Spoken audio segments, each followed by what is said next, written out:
Alright, there you go. There it is. Well, based on how it looks, I think papas na rin to pang benta, sis. Yeah. It's up to you, actually.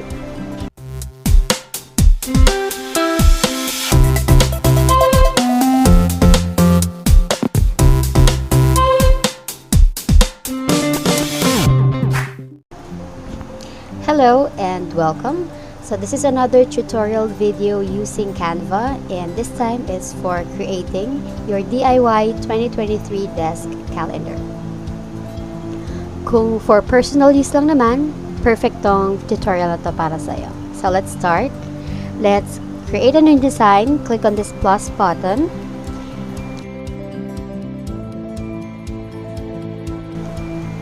So let's select custom size, and for the size, please put in 2100 by 1200 pixels. Then you can click on create new design, but for me, I already have prepared something here with the same size, of course. Then let's go to the design tab from the sidebar menu, and dito tayo maghahanap ng templates. So just search for calendar. And there you go. So may mga free templates here. If you're using Canva free, just select any template that you like. And then after selecting, you can absolutely customize it to your liking. You can change some elements. You can change the color. You can change the font style, font size. It's all up to you. But one thing that we should be reminded about is kung hindi ka gumagamit ng borderless printer like me, please be careful on putting any design sa sides, sa pinaka-edge ng design, kasi hindi siya mapiprint. So, kung wala namang importanteng detail na nasa gilid ng design, that's totally fine. So, this one looks good, but I already have prepared my own design for the calendar right here. So you can also create your own calendar cover, and yeah, just customize your own calendar, put some notes, stickers, whatever you want. So just showing you the grid view here. So 13 pages including the cover, then from January to December. So if you can see, I maximized the space, but I made sure na walang kahit ano dun sa sides, sa edge. And I'm actually using Epson L565. So, hindi siya borderless print. Kaya, yung design na ginawa ko is walang kahit na ano sa gilid. So, blank lang siya. And make sure to leave some space on the top para dun sa pagbubutasan natin mamaya. Okay, so, just checking. Now, if you're all good with the design, we can export it, share, and then download PNG file. And let's just wait. Then save the file. Now, let's create an A4 size document. Dito natin i-layout yung calendar pages to have it ready to be printed. Okay, so punta lang kayo sa folder kung saan nyo sinave yung PNG files para sa calendar pages, and then i-drag nyo sa Canva para ma-upload and para ma-layout natin dito sa A4 document. Okay, so seems like ready na yung sa akin. Now, 13 pages siya including the cover. What I'll do is I'll put the cover on a separate page here alone. Now, it's up to you if you want to print the cover on a thicker paper, but for the rest of the pages, I would suggest using 70 or 80 GSM A4 bond paper. Well, that's I'm gonna be using. I will be using 70 GSM bond paper for the pages and the cover. Now, you'll notice since white yung background ng calendar ko, hindi makita kung saan ko siya ikakat. So, what I'm gonna do is, I'm gonna add a line element dun sa bottom ng picture to know hanggang saan ko siya gugupitin when I print it out. So, since guide ko lang naman siya, I don't want it to be too dark, I'll choose color gray, and I'll make the line thinner. Okay, but it's up to you if you wanna keep it as is. Kayo, it's your choice. And then makikita nyo naman yung margins and guidelines ni Canva to know na nandun na yung line sa bottom ng picture or ng calendar page. Okay, so let's add a new page to work on the rest of the calendar pages. So here I'll be putting the month of January and February. And again, I will be adding line element sa bottom ng January and another line for February. Okay, so to avoid repeating the same steps, I'd suggest to just duplicate this and then drag and drop. So, palitan lang natin yung picture sa taas. Let's do March and April. And same thing for the rest of the months. So, duplicate, drag and drop. Okay, there you go. Now, let's just check it on the grid view. Okay, perfect. 7 pages in total. Now we can export this or share it, download as a PDF file. So it will be ready for printing. Now, I'll be selecting PDF print and CMYK. It says it's best for professional printing. Now I don't really know the difference between RGB and CMYK because I don't have a high-end printer, but Canva suggests this one for printing, so let's go on this one. Okay, now I'll just name the file 2023 calendar. Okay, now let's go to that folder where you saved the PDF file. Let's pull up the file and have it printed. Okay, just making sure the size is correct, A4, and looks good. Let's now print. Now, while waiting for all the pages to be printed out, I'll be showing you the tutorial on how to make the stand or yung body ng ating desk calendar. And let me show you that now. So before anything else, subscribe naman sa channel ko and hit that notification bell to receive updates on my latest videos. Alright, so here it is. For the body or the stand of our desk calendar, I will be using a 200 GSM matte photo paper. It's up to you if you want to use a thicker paper or if you want to do the calling card paper. Bahala kayo. I think the thicker the better, as long as kaya nyo pa siyang i-fold. Let's fold it in half. Kung meron kayong paper creaser, that's fine, but I don't have one, so manual na tupi.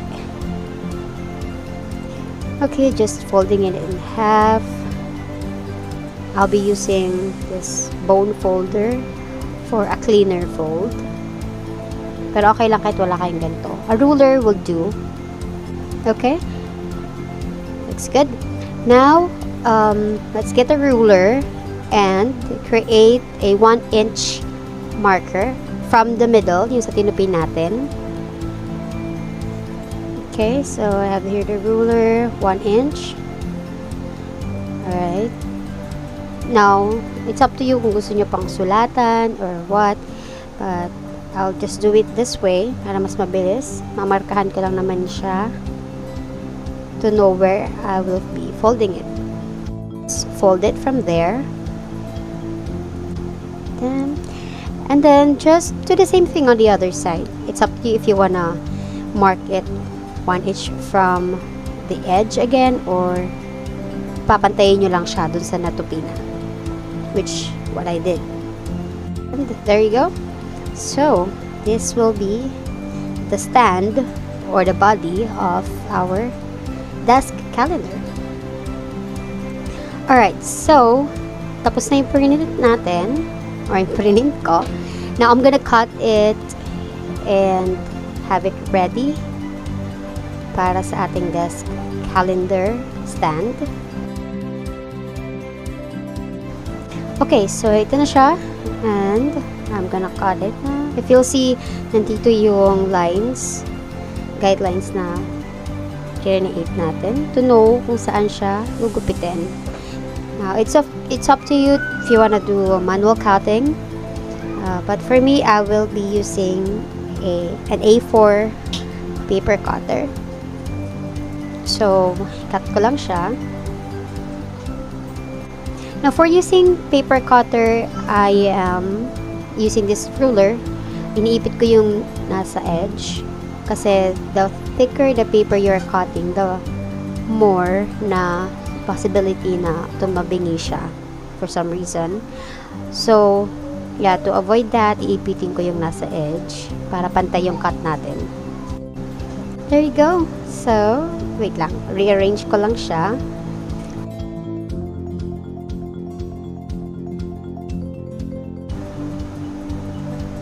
Okay, all done. Now, balik tayo sa ating calendar stand and punch na natin sila and i-bind.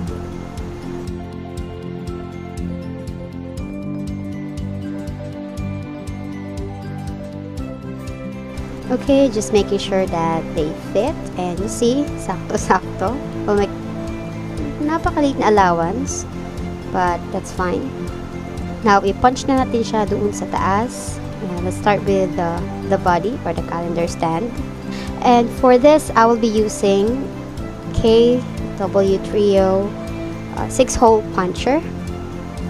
So, I bought it from Shopee. Talagang budget friendly lang ang tutorial natin. Okay, so let's go. So since this is a 6-hole puncher, I'm just gonna do 6-hole on the left side and 6-hole on the right side of our stand. Okay, so since my guide naman din tong ating puncher, gamitin natin siya. So isagad nyo lang dun sa dulo ng guide para medyo middle yung holes, and then you can punch it and just do the same thing on the other side. So ilagay nyo lang sa edge ng guide yung dulo ng paper and punch it.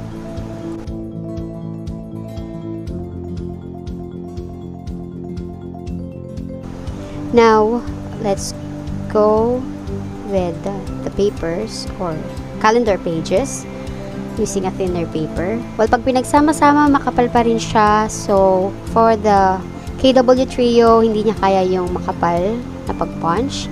I think kasya lang yata dito is like 4 pages ng sabay-sabay. So, gagawin ko lang siyang 4 para hindi masyadong ma-choke yung puncher. Okay, so just do the same thing. Put the paper on the edge of the guide and then punch it. And then do on the other side, and just repeat the process for the rest of the calendar pages. So since personal use naman to, this puncher is an alternative kung hindi niyo afford yung talagang binder from Oficom or Quap, which is about 2,000 pesos. So this is a good alternative, I'd say. Okay, all done. Now let's try to bind them together or bind it on to the calendar stand. And for that, I will be using this 30-hole plastic binder. I also bought it from Shopee. And since 6 holes lang naman ang ating gagamitin, let's cut it. Yeah, you can definitely cut this. It's just made of plastic. So, very easy lang. Just a regular scissor will do. Okay, and let's just cut another 6. There you go. Now, let's put it on to bind them together.